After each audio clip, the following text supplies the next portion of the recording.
Hello friends, welcome to my channel. இன்றைக்கி நம்ம இதை பற்றி பார்க்க போகிறோம்னா பிரெட் ஆம்லேட் ஹோட்டல் ஸ்டைலில் வீட்டில் எப்படி ப்ரிப்பேர் பண்ணுறதுன்னு வாங்க பார்க்கலாம். அதுக்கு நான் ஒரு கைப்பிடி அளவுக்கு புதினா எடுத்திருக்கேன். நல்லா வாஷ் பண்ணிவிட்டு இது கூட பச்சை மிளகாய் ஆட் பண்ணிக்கலாம். உங்கள் காரத்துக்கு தகுந்த மாதிரி இன்னும் கூட கூட்டவோ குறையவோ சேர்த்துக்கலாம். இப்போ இதெல்லாம் வாஷ் பண்ணிவிட்டு ஒரு மிக்ஸி ஜாரு மாற்றிக்கலாம். தேவையான அளவு உப்பு இதை போட்டு நல்லா பேஸ்ட் மாதிரி அரைச்சி எடுத்துக்கலாம். இப்போ க்ரீன் சட்னி ரெடி ஆகிடுச்சு. இந்த அளவுக்கு பேஸ்ட் மாதிரி ரெடி பண்ணிக்கோங்க. இப்போ எத்தனை முட்டை தேவையோ நான் 4 முட்டை எடுத்திருக்கேன். அதை நம்ம ஒரு மிக்சிங் பவுலில் ஆட் பண்ணிக்கலாம். 1/4 ஸ்பூன் ரெட் சில்லி, தேவையான அளவு உப்பு போட்டு நல்லா பீட் பண்ணி எடுத்துக்கலாம். நீங்கள் ரெட் சில்லி சேர்க்கலைனா கூட மிளகுத்தூள் கூட சேர்த்துக்கலாம். இப்போ இதை நல்லா பீட் பண்ணி எடுத்து வச்சுக்கலாம். இப்போ நான் நெய் போட்டு ப்ரெட்டை டோஸ்ட் பண்ணி எடுத்துக்க போகிறேன்.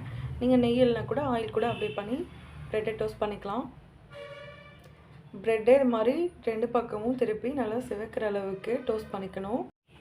இது ஸ்வீட் ப்ரெட்டு. ஸ்வீட் ப்ரெட்டில் பண்ணால் தான் ப்ரெட் ஆம்லேட் நல்லா டேஸ்ட்டாக இருக்கும். இப்போ நம்ம ப்ரெட்டெல்லாம் டோஸ்ட் பண்ணி எடுத்ததுக்கப்புறம் ஆயில் ஊற்றிட்டு இதை மாதிரி பீட் பண்ணி வச்ச எக்கை இது மாதிரி ஆம்லேட் மாதிரி ஊற்றிக்கலாம். இப்போ வந்து 2 சைடும் ப்ரெட் வச்சுட்டு ஒரு சைடு ஆனியன், ஒரு சைடு வந்து க்ரீன் சட்னி அப்ளை பண்ணிக்கலாம். இதில் வந்து ஆனியனுக்கு பதிலாக மயோனைஸும் டொமேட்டோ கெச்சப்பும் வைப்பாங்க. எனக்கு அது பெருசாக டேஸ்ட் எனக்கு பிடிக்காதுன்றதுனால நான் ஆனியன் அதை சாப்பிடும்போது க்ரன்ச்னஸ் எனக்கு ரொம்ப பிடிக்கும். அதனால் நான் யூஸ் பண்ணியிருக்கேன். நீங்கள் வீட்டில் செய்யும்போது ஆனியனுக்கு பதிலாக டொமேட்டோ கெச்சப்பும் மயோனைஸும் வச்சு ட்ரை பண்ணி பார்க்கலாம். அவ்வளோதான், டேஸ்ட்டான ப்ரெட் ஆம்லேட் ரெடி ஆகிடுச்சு. மறக்காமல் நீங்களும் வீட்டில் ட்ரை பண்ணி பார்த்துட்டு எப்படி இருக்குன்னு கமெண்ட் பண்ணுங்கள். தேங்க்ஸ் ஃபார் வாட்சிங். பாய்.